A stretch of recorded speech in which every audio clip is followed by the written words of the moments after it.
tadi Bapak itu sudah belajar gitu ya dengan buku Vera. Apa bedanya gitu ya?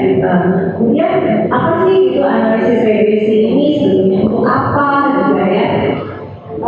Bapak itu mungkin sering melakukan penelitian gitu ya, atau mungkin dalam kehidupan sehari-hari gitu ya. Bapak itu juga sering melihat mengamati gitu ya, ada keragaman. Kalau tadi mungkin dari ilustrasi yang dari Bu Vera, jumlah jam belajar, kemudian tadi nilai ya.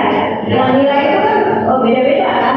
Nah, misalkan ada seorang anak yang jam belajarnya 10 jam katakanlah ya seminggu, si A, si B juga 10 jam gitu. Tapi nilai akhirnya belum tentu sama kan ya, di antara mereka itu ada keragaman. Nah, di dalam statistik itu memang kita akan mempelajari kenapa itu ada keragaman gitu ya. Ada pepatah tidak ada statistik tanpa keragaman, tidak ada keragaman tanpa statistik. There is no variance without statistik. Nah, kemudian Bapak Ibu ini mengamati gitu kan, kalau misalnya tadi jam belajarnya 10 jam, nilainya sekian gitu. Terus kalau jam belajarnya berkurang 8 jam misalnya, nanti nilainya jadi berapa gitu ya. Nah, terus juga yang mempengaruhi nilai itu kan tidak hanya sebetulnya jam belajarnya aja gitu kan, tidak hanya jam belajar, tapi juga ada hal-hal lain yang juga bisa mempengaruhi gitu ya, bisa mempengaruhi nilai dari si anak tersebut. Nah, variabel-variabel yang banyak tadi ya, kalau misalnya kita konsennya itu lebih dari satu dan kita akan melihatkan hubungannya, dari situ yang kita sebut dengan regresi linear berganda. Ya, tadi ilustrasinya itu bisa menunjukkan tadi ada misalkan di sini kalau di dalam regresi itu tadi Bapak itu harus bisa mengidentifikasi gitu ya, mana sih variabel yang menjadi variabel dependen, dari kita sebutnya variabel dependen atau variabel respon yang sifatnya dipengaruhi oleh variabel-variabel lain. Jadi istilahnya itu ada variabel respon, ada variabel penjelas. Misalnya di sini saya mau melihat ya, seberapa besar sih gitu ya pengaruh rata-rata waktu yang dialokasikan per hari gitu ya untuk ada main game online gitu ya, kemudian ada rata-rata per hari untuk bermain misalnya. Kita kan seringnya itu anak-anak misalnya yang bisa megang Facebook juga nggak sadar tuh gitu ya, berapa jam itu kira-kira seluruh hari itu. Kemudian waktu tidurnya, waktu belajarnya, waktu nonton TV-nya, nah itu kan ada banyak variabel-variabel yang ingin kita lihat pengaruhnya. Jadi tidak hanya satu saja variabel yang menjadi perhatiannya, tetapi kita pertimbangkan lebih dari satu variabel ya, kira-kiranya memungkinkan untuk mempengaruhi nilai akhir mata pelajaran nanti. Ini dari sekian macam variabel-variabel ini juga belum tentu pengaruhnya itu benar-benar berpengaruh signifikan pada dalam statistik. Bisa jadi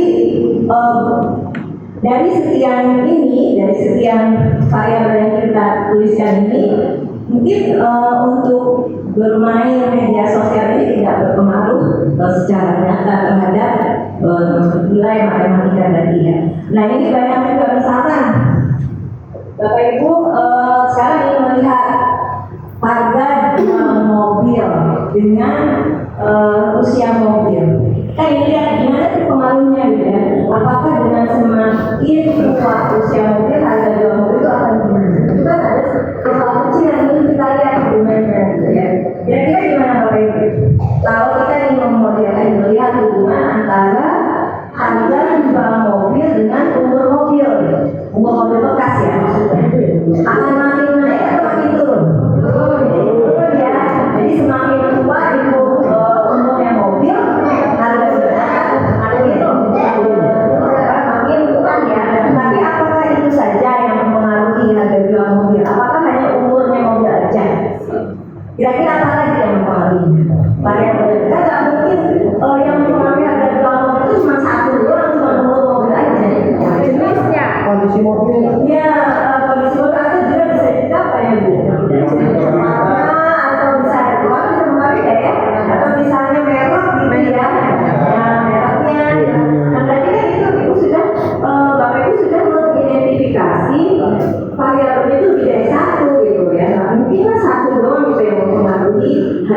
kemungkinan. Di saat Bapak Ibu mempertimbangkan lebih dari satu variabel, itulah yang nanti disebut dengan analisis regresi linear regression. Kita akan coba memodelkan gitu ya, meringkas lah ya. Kita itu di sini kalau dalam statistik dari hubungan yang sekian banyak itu kita coba membuat satu model, satu persamaan matematis, persamaan statistik, maaf, bukan persamaan matematis ya di sini. Nah tadi yang sudah mungkin dengan Bu Vera, ini kalau secara model begini ya, nanti agak kalau dilihat itu Bapak Ibu ada nggak usah ini ya, mungkin ada sedikit ya matematis itu.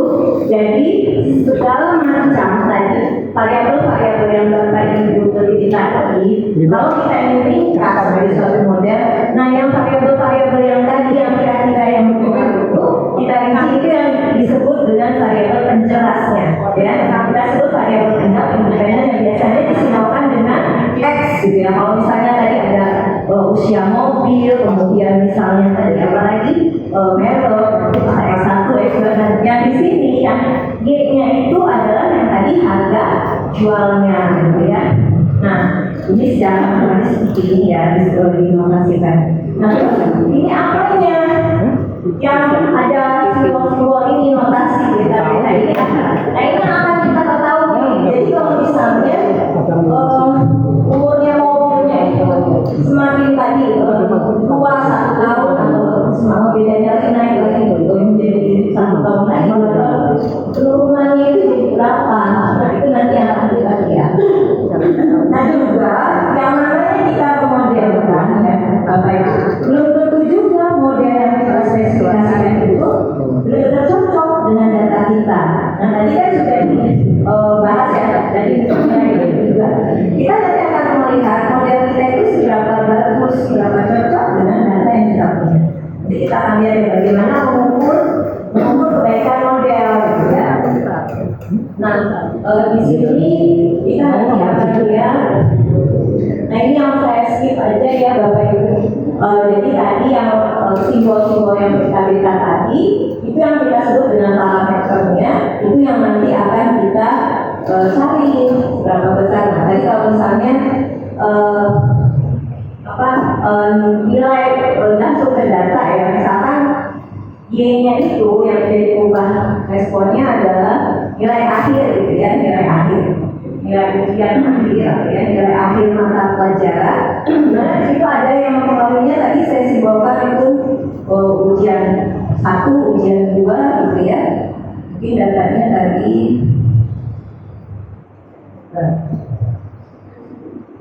nah ini ya data yang sudah dibagikan seperti ini. Jadi di situ yang disebut dengan ubah responnya itu yang F-nya ya Bapak Ibu ya, nilai akhir. Nah yang mempengaruhi nilai F itu biasanya guru atau dosen gitu ya suka memberikan tes itu mungkin lebih dari sekali ya, ada yang tesnya, ada yang UAS. Di sini berarti ada ubah penjelasannya lebih dari 1 ya. Jadi nanti kita mencoba modelkan. Ini ada yang sama nggak ya nilai di sini? Nah ini ya Bapak Ibu, ini kan 94 ya. Sorry yang sama di sini ada lagi nggak ya? Ya deh. Jadi 975 ini belum tentu nilainya 75 lagi gitu ya. Bisa jadi mungkin ibu guru ini oke ya, ujian 1 sama ujian 2 sama, tapi si anak ini tuh di kelas itu berapa kali sih menjawab aktif gitu ya, mungkin itu menjadi poin tambahan tersendiri gitu. Sehingga nanti nilai akhirnya itu menjadi berbeda beragam gitu ya. Oke, itu nanti kita akan coba modelkan dengan Excel juga ya Bapak Ibu. Ini membuat ubah penjelasnya itu ada 2, di situ P1 dan P2. Oke, tadi jadi dengan regresi itu apa aja nanti yang bisa kita dapatkan gitu ya. Yang pertama nanti Bapak Ibu itu akan mencari nilai-nilai ini yang intercept, ini disebutnya ya. Terus ini coefficient beta 1, beta 2. Nah nilai-nilai ini akan menunjukkan kalau misalnya ini S1 itu tadi kan ujian 1 ya, kemudian yang S2 ini ujian 2. Kalau si A ujian 1-nya misalnya tadinya 50 gitu ya. Seandainya dia meningkat ujiannya menjadi katanya ujian 2 itu tetap naik satu-satuan. Ini nanti akan gimana? Apakah ini akan naik gitu ya? Naiknya sebesar berapa? Nah ini yang koefisien yang beta satu yang tadi muncul di Excel ya, nilai-nilai koefisien. Nah dari situ setelah kita dapatkan apalagi yang bisa kita lakukan, kita akan melihat seberapa bagus model kita gitu ya, berapa yang sudah kita buat itu seberapa cocok dengan data yang kita punya. Nah kemudian kita juga bisa melakukan prediksi ya, menduga kalau misalkan ujian satunya 50, ujian duanya misalnya 40, kira-kira nanti berapa berdasarkan data yang sudah ya. Nah ini juga nanti kita akan lihat bagaimana ujian satu itu pengaruhnya signifikan atau enggak, ujian 2 pengaruhnya signifikan atau enggak dengan ujian akhir. Nah mungkin untuk Excelnya tadi bisa Bapak Ibu coba dibuka tadi, masuk ke file apa tadi? Sudah masuk ke data analisis belum? No.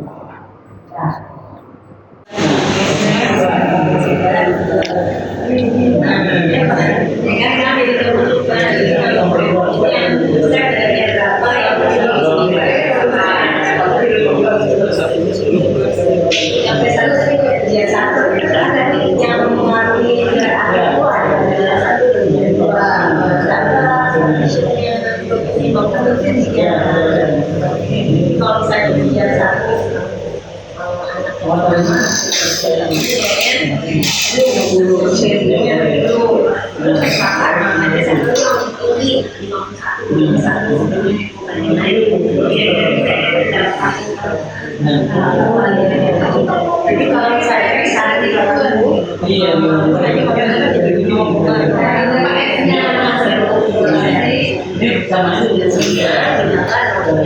jadi kalau misalnya ini B1 itu semakin naik satu, jadi kalau saya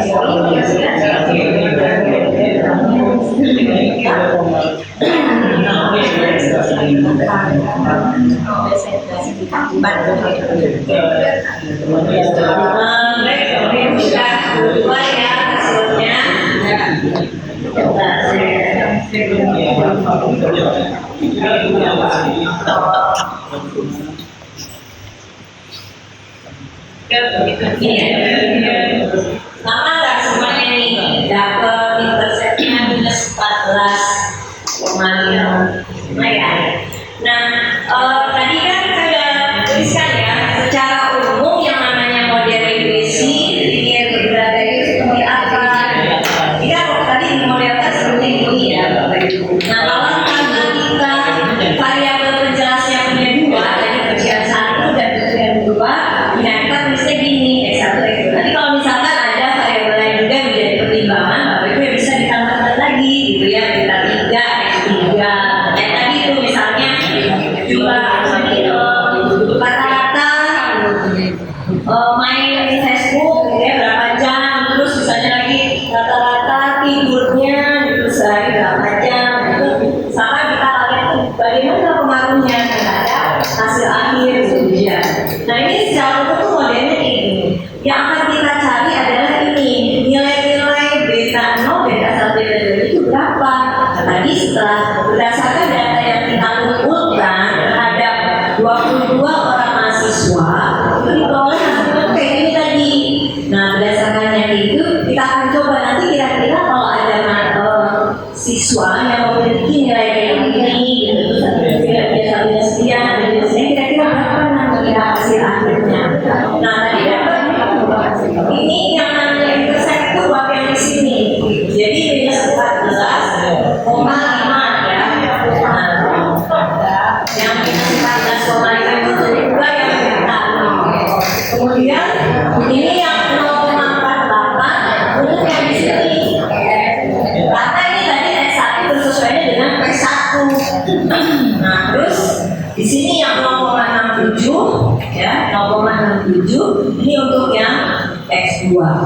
Nah, setelah kita dapatkan ini, kita bisa tuliskan modelnya kayak gini. Ini nggak usah dikasih plus error tadi ya Bapak Ibu kalau sudah kita ambil. Di sini tuh apa sih ada error ini? Error itu bukan berarti salah ya, tetapi apa yang kita model tadi ini kan nggak hanya ubah-ubah ini aja kan?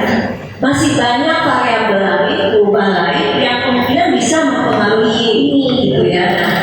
Ubah-ubah lain yang nggak kita amati itu yang kita sebut error ya Bapak Ibu. Nah nanti ini tadi apa maknanya ya, minus 14,5 itu apa maknanya? Minus 14,5 ini sebetulnya hanya apa, ini kadang nggak diinterpretasikan ya Bapak Ibu. Jadi beta nol intercept ini tidak selalu harus diinterpretasikan. Ini bisa diinterpretasikannya begini, kalau X1 nya 0, X2 nya 0, maka Y nya nilainya segini gitu ya. Nah kemudian yang biasanya menjadi konsen adalah ini, nilai beta 1 dan beta 2. Apa maknanya 0,4 ini? Jadi ini, kalau misalkan si A punya X1 nya 40, terus X2 nya misalkan 50. Nah, kalau X1 nya 40 kita kalikan 0,4, nanti 50 kali 0,7, dapat Y nya berapa? Ini nanti dimasukkan ya Bapak Ibu. Y minus 14,5 ditambah 0,4 dikali 40 ditambah 0,67 dikali 50. Ini nanti akan bisa diperoleh kan hasilnya berapa. Nah kemudian kalau misalnya ini meningkat ya, ada kenaikan nilai misalnya menjadi 41, berarti naik 1 satuan gitu ya. Jadinya tetap 50 karena interpretasinya itu variabelnya kosan. Jadi Y itu akan meningkat sebesar berapa? Ini akan meningkat sebesar ini 0,4 tuh. Itu maknanya ya. Itu bisa dihitung lah. Ini berapa nilainya? Yang ini berapa? Jadi begitu ada kenaikan sebesar 1 satuan Y 1, maka si Y nya ini nanti akan meningkat sebesar ini 0,4. Berdasarkan yang logaritmanya. Begitu juga yang interpretasi untuk yang di sini, gitu ya, yang berbeda 2. Kalau misalnya ini yang nilainya 40 tetap ya, nilai X1-nya tetap, tapi nilai ininya naik misalnya jadi 51, maka Y-nya itu akan meningkat sebesar 0,67. Ya, jadi itu melihat interpretasi di sini juga dilihat dari ininya ya Bapak Ibu, tanda positifnya.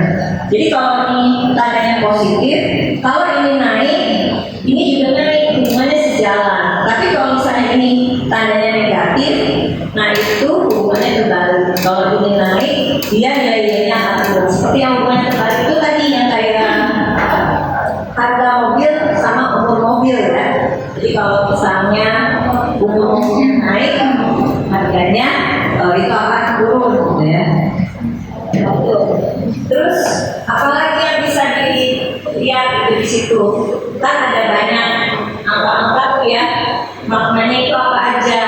Nah, yang lainnya misalkan dari yang atas, ini kita lihat ada ini ya Bapak Ibu, multiple R, kemudian ada R square. Ini maknanya apa? Nah, yang ini 0,94 itu multiple R itu multiple korelasi, menunjukkan kekuatan hubungan antara variabel Y dengan XX-nya. Jadi seberapa besar bagusnya gitu kekuatan hubungan linearnya. Semakin dia mendekati 1, berarti memang ini korelasinya itu makin bagus gitu ya. Kita mau melihat hubungan antara nilai akhir dengan setelah tadi ujian 1, ujian 2, oh ternyata nilainya 0,94 gitu ya, mendekati 1. Yang disebut korelasinya kuat itu adalah yang nilainya semakin mendekati 1 atau min 1 ya, karena nilainya itu ini ya, antara min 1 sampai 1. Nah kemudian yang ini, kalau ini kuadratnya ya, nilai ini adalah kuadrat dari si multiple R. Jadi ini nilainya R kuadrat itu selalu positif gitu ya, selalu positif. Nah ini juga maknanya apa? R square itu menunjukkan maknanya model kita itu bagus atau enggak. Nah Tadi waktu yang diregresinya sederhana yang mungkin belum sampai ke sini ya, itu juga sama sebetulnya harus kita evaluasi model yang kita udah peroleh itu cocok atau enggak dengan data kita, fit atau enggak. Nah itu lihatnya dari sini. Kalau ini semakin mendekati satu, berarti model yang kita hasilkan ini adalah cocok atau fit dengan data kita.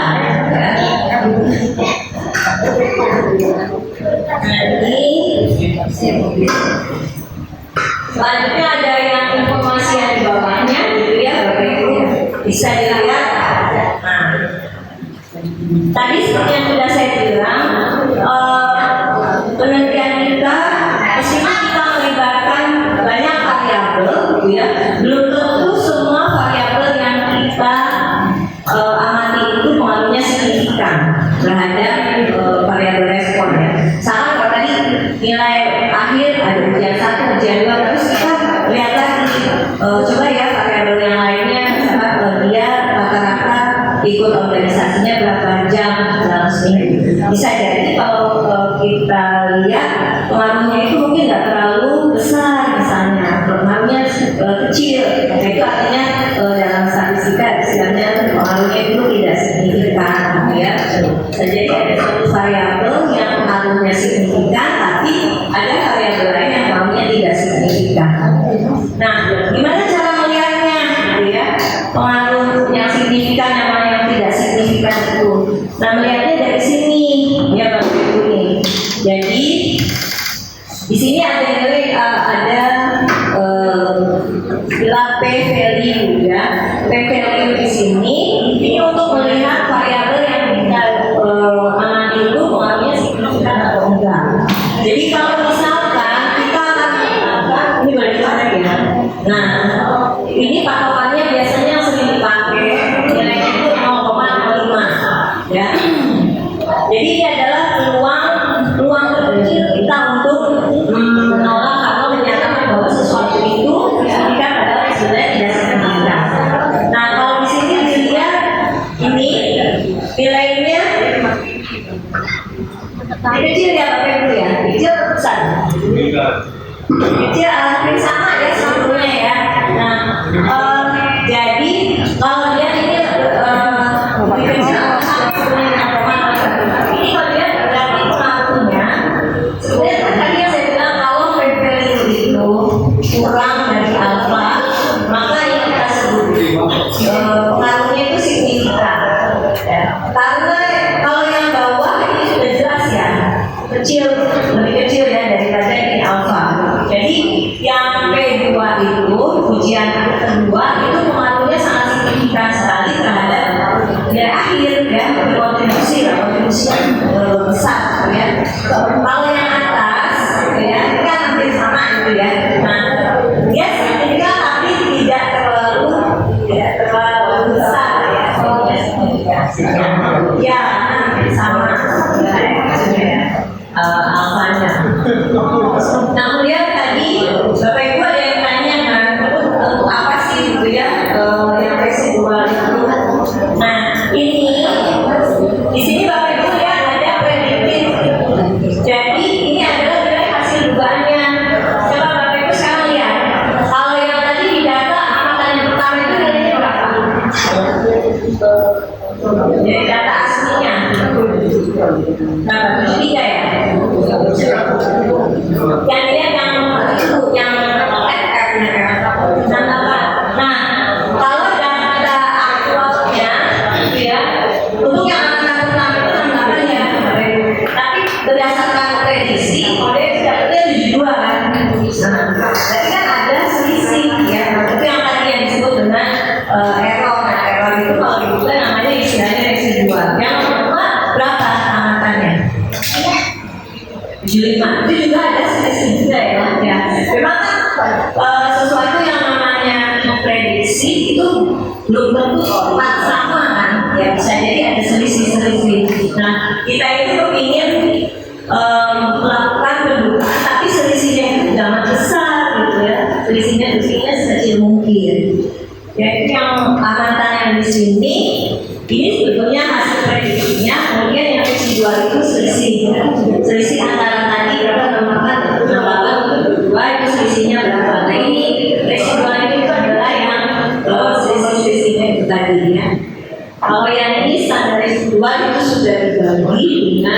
semangatnya. Oke. Nah ini kemudian ya ini kita tanyakan dulu atau saya sebenarnya mau tanya dulu kira-kira kalau Bapak Ibu diminta untuk memberikan contoh penerapan analisis regresi dalam kehidupan sehari-hari itu apa aja? Selain yang tadi saya sudah sebutkan, misalkan kalau kita di hubungan antara nilai, gitu ya, jam belajar. Kira-kira apa lagi? Ada yang bisa? Nah, kalau misalnya Bapak Ibu diminta untuk membuat suatu penelitian kuantitatif, ini kan pas penelitian kuantitatif ya, yang misalkan kita akan menggunakan analisis regresi. Kira-kira apa?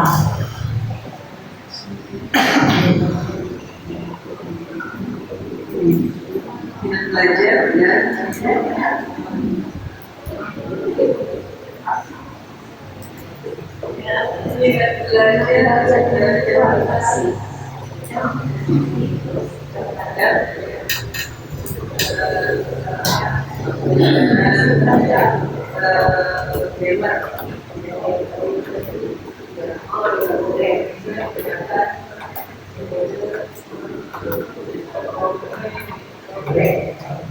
Baik, terima kasih Bu Dayana. Baik, terima kasih Bu Dayana. Jadi tadi Ibu Dayana memberikan ilustrasi bagaimana hubungan antara metode Roper terhadap hasil belajar grammar ya dalam bahasa Inggris. Jadi yang menjadi pertanyaannya apa kira-kira? Itu tadi yang ubah responnya yang adalah hasil belajar khusus di yang bagian grammar ya. Nah, terus variabel artinya apa aja nih? Ada motivasi terus minat ya. Tadi metodenya yang metode role play ya. Oke, baik, terima kasih Bu Dayana.